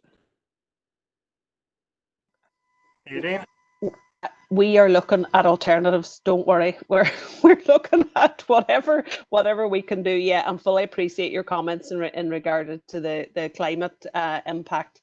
But yeah, we are looking at other light forms and all sorts of stuff. So we're trying to predict what the I suppose what the restrictions will be, and trying to ensure that we have an event that that is fitting of the Halloween event that we've had in previous years.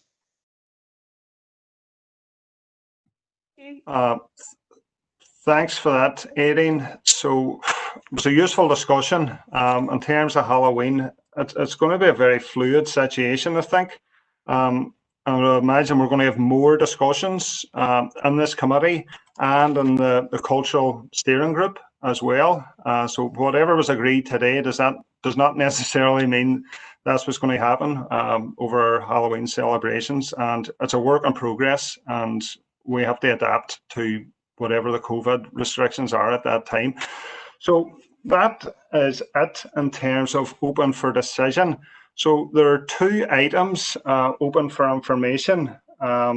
So it's item 13, business emergency response to COVID, and item 14, the Piece 4 update.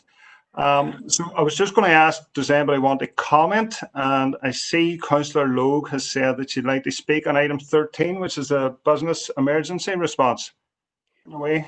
Thank you, Chair. I'll be very brief. Look, just want to make a couple of comments, but maybe I think of 2 proposals here.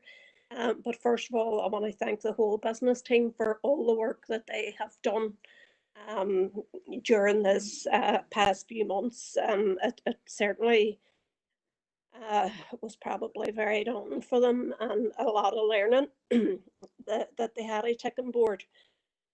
But I see in one of the paragraphs that the business support manager is saying that he has been in talks with Invest NI for support for the reopening of businesses again.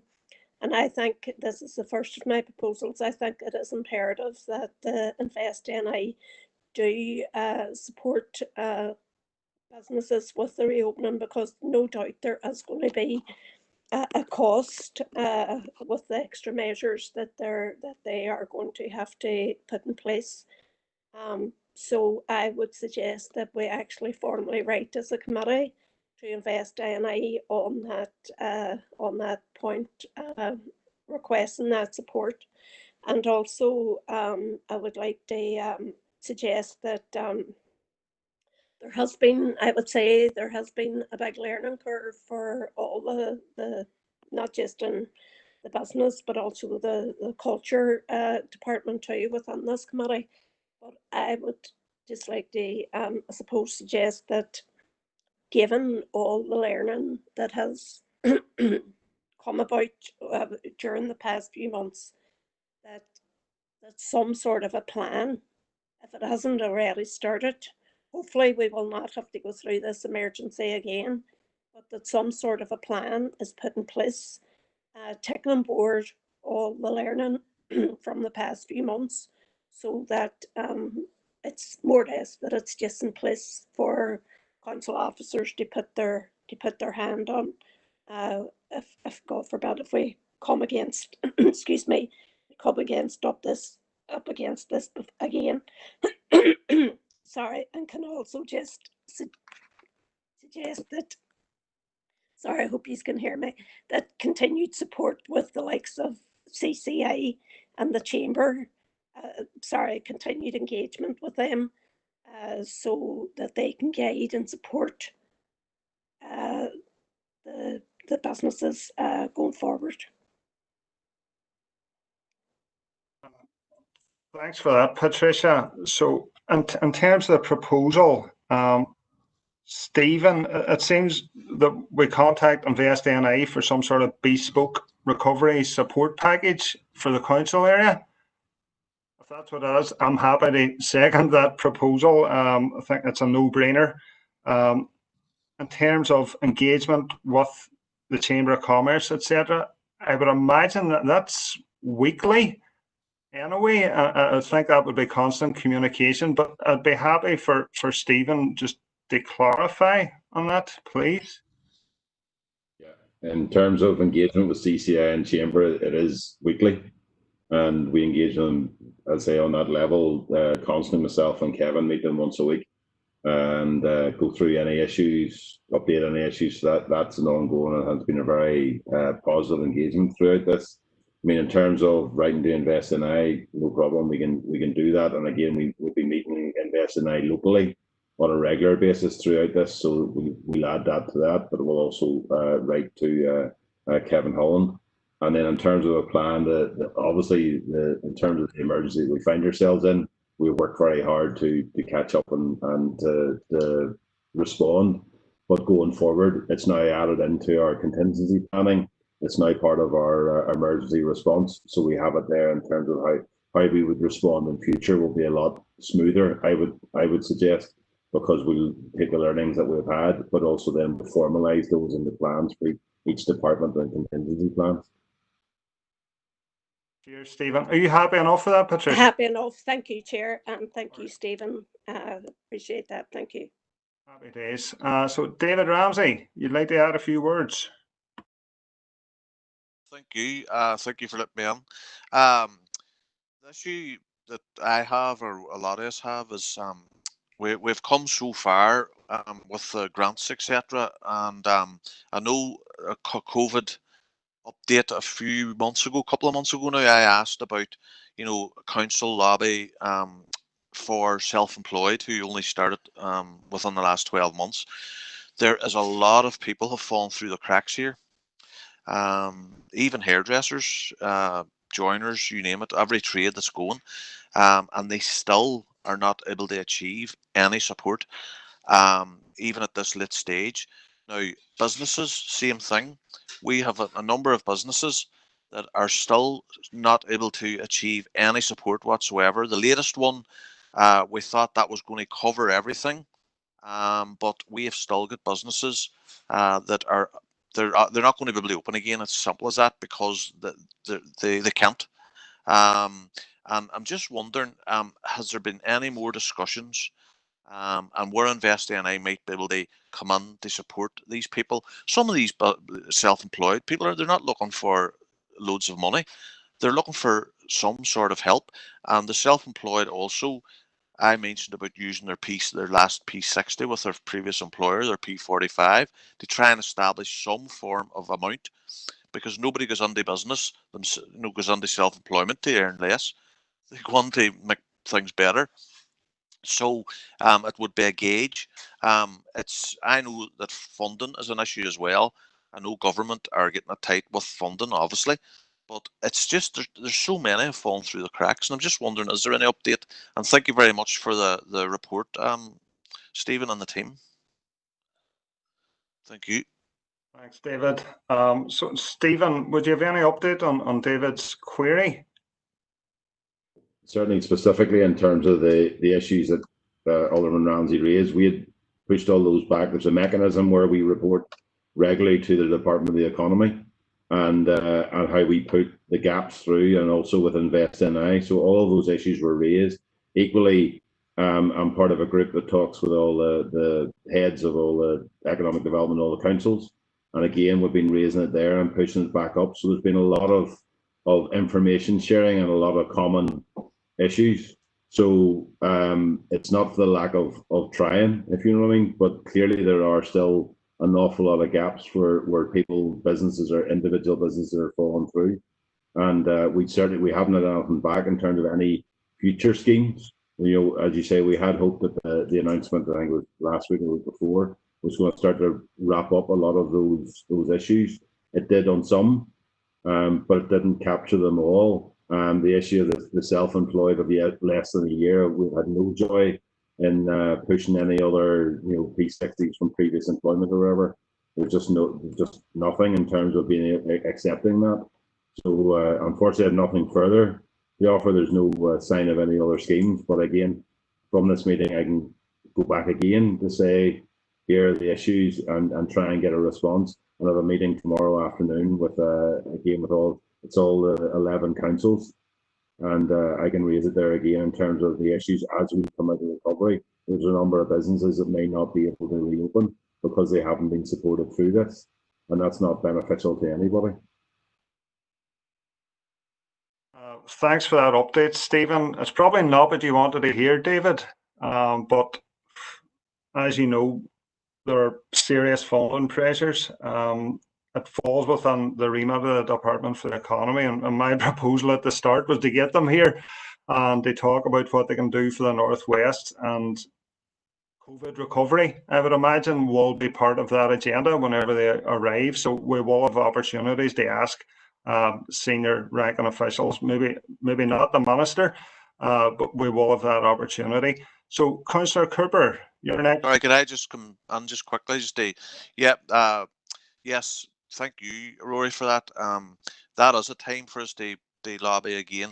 Like, and as Stephen said, like everyone is trying their best. I know that there's a lot of lobbying going on, but there probably is constraints within the finances because of how difficult things have been.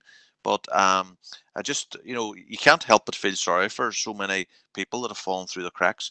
And as a council, I know that we're going to keep doing what we're doing. We're going to keep lobbying and see how we go. Thank you. Cheers, David. Councillor Cooper. Thanks, Chair. No, it's just on the item. I mean, very, very seldom I will be defending Invest NI. In this instance, Invest NI are not the key. The key is the Department for the Economy in terms of criteria, and even in terms of what the hardship fund, the 40 million that's been allocated to that. I mean, there's no indication from the department how much of that has been allocated or not at this stage. So in terms of arguing that it's a finance issue, there's no indication of that as the case. The key point being the criteria that's been applied and the people falling through the cracks, not just the self-employed, but sole traders, also people who own multiple premises, who can't apply for a number of the business rate schemes because they own more than 3. Even though combined they're not paying a massive amount of rates, but because it's more than 3 premises, they're falling through the cracks as well. So there's a whole range of issues here. And again, we've been feeding those into the department through Keith Archibald is obviously one of our key reps on the Economy Committee. And the Minister is very, very well aware of these issues. And as Stephen has referred to there, she's getting them from both councillors individually, from MLAs, also from the councils themselves. So this isn't an issue specific to this council area, but at the same time, we have a lot of SMEs compared to a lot of other council areas. So in terms of the self-employed and sole trader issues in particular, that is not a unique problem here, but maybe a bigger problem than in other council areas. So the lobby continues from our perspective, and we need very, very clear indications from the Minister or her senior officials. And in terms of waiting for them to come into the committee, and it could take several months, we know that. This is a bit more urgent than that, to be honest. We need to have clarity on this as soon as possible, because we do have a lot of people, I mean, who have been dealing with individually. If they don't get support literally within weeks, they are in very, very great danger of actually falling off the ladder in terms of actually being able to trade. So we need to have a lot more clarity and making sure those gaps are filled as much as possible. We appreciate this is a unique situation, but in terms of criteria, there should be some flexibility shown because, you know, from our perspective, saying you can't apply but you have got a tax return for the last 3 years.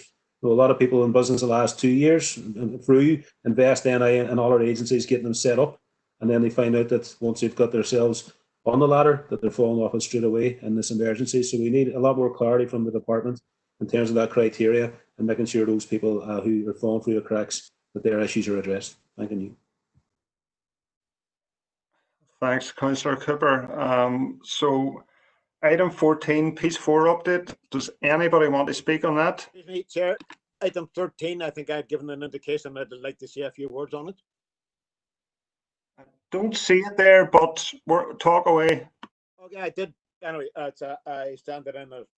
Anyway, I just wanted to pick up on the fact it is a business emergency response to COVID-19, and of course that's been mentioned already in this meeting.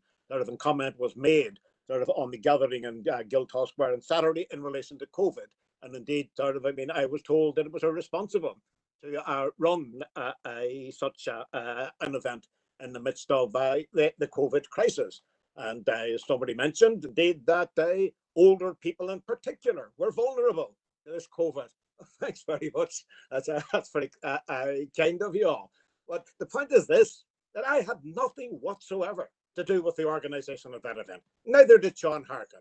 Neither did People Before Profit. We had no hand, act or part in calling it or working out how it would work. It was run by the Black Lives Matter group in Derry. It was run by young black Derry people. Eamon McCann, I don't see how this relates to this item, to be fair. It was supposed to be. This item is on emergency business support to COVID. Yeah, rally in the Guildhall Square. Okay, if you like, I was taking just the opportunity to get that in. Black people, if there ever you really mentioned it, to be fair, Councillor McCann. It is in the way in which they have been treated as if they didn't exist at this Can we move on? Thank you. I'm going to go into confidential now. So item 15, matters arising from... Proposed to go into confidential, Chair? There's my naivety there. Thank you. I'll second that. Thank you very much, people. So agenda item 15. Have we a proposer or seconder? Anybody want to query anything on it?